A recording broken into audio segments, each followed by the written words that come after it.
Can the products we buy, such as a hot chocolate drink, and the service we use affect the survival of rainforests?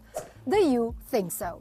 The new deforestation law requires businesses to prove that the manufacturing process and supply chains are not responsible for destruction of forests.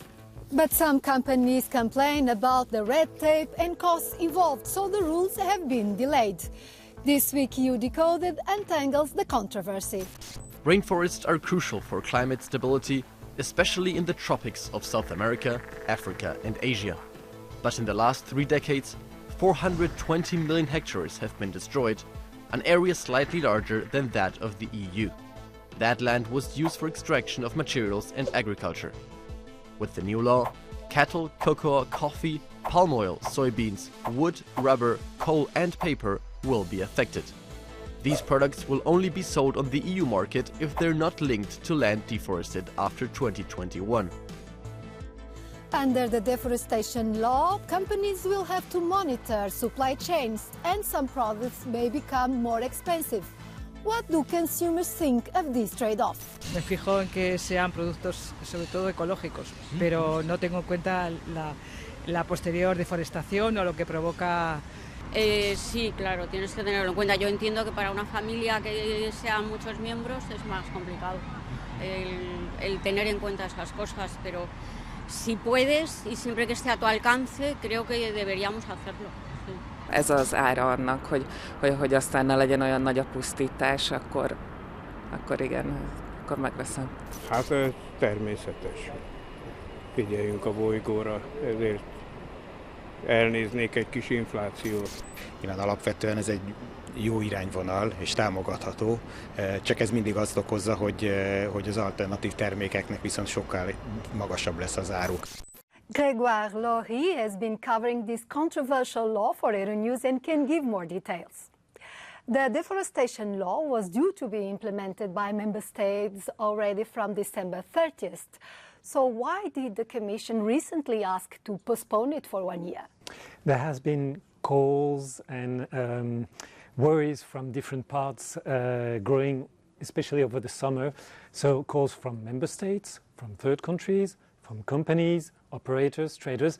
They were highlighting either loopholes or practical details that were unanswered, and for some maybe geopolitical reasons. The governments in the 27 EU countries agreed with this postponement, but then when the vote took place in the European Parliament on November 14th, the law was changed again. Who wanted those changes?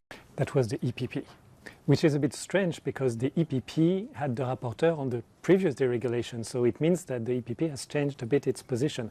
But it's not only the EPP, it's the EPP with the support of the far right. So it's a new kind of majority that took part on this text.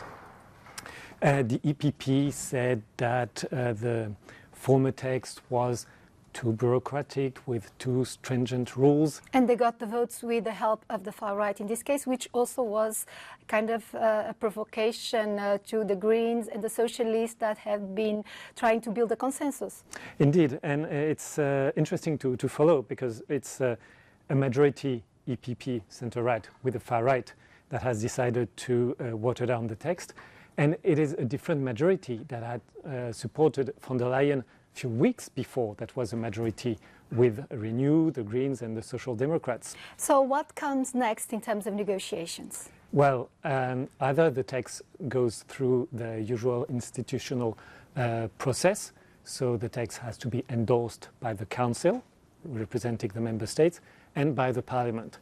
However, some parties within the Parliament, like the Social Democrats or the Greens, are calling the Commission to withdraw its proposal to postpone the implementation.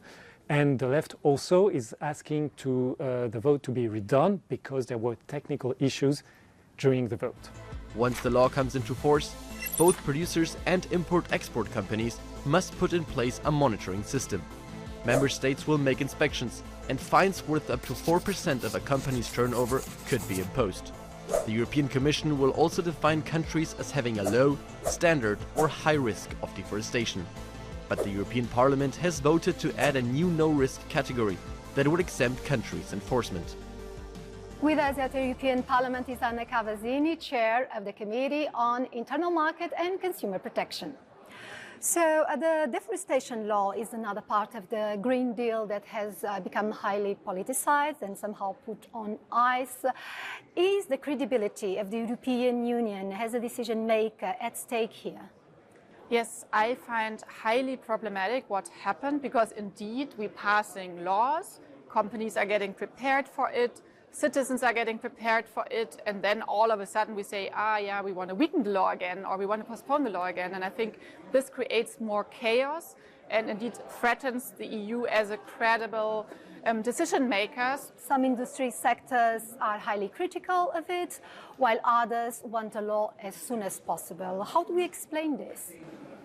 There is a lot of companies who also already in the past committed to zero deforestation because they know that it's really, really difficult if we destroy our whole biodiversity. If the EU, with our imports, we also continue destroying forests in the world. But there is also lobby pressure. There is companies who don't want to change or who say, okay, every change I have to do in my company policy is new bureaucracy. Of course, at the beginning, there is new bureaucracy. You have to introduce new measures. But I think after a year, when you really introduce new mechanisms, it will be much easier. And then you also have a clear supply chain, and then you can easily obey to the law, comply with the law. The USA, Brazil and Indonesia criticized the law, while other markets hope to beneficiate. How important are the third country to this law? Of course, we don't know what happens to Trump, but the current US government was never against the law. They just wanted the postponement. If you speak to different stakeholders in Brazil, you know, I'm a lot in contact with the environmental NGOs, with indigenous communities, those who really protect the forest, and they like the law. They find it really, really important. If you talk to the agro-industry, of course, in Brazil, they are not so happy about the law. So you also have to specify a little bit whom you talk to. But of course, it's important to reach out to third countries. It's important to not make laws against them, but include them in the legislation, in the lawmaking process. And I think this we have to probably do better next time. Our consumption in Europe is said to contributing 10% to global deforestation. In turn, this has been linked to climate change, with natural disasters becoming increasingly more common everywhere. At what pace should we move forward to reverse the situation? And are we willing to pay the price? I'll be back next week for more EU Decoding.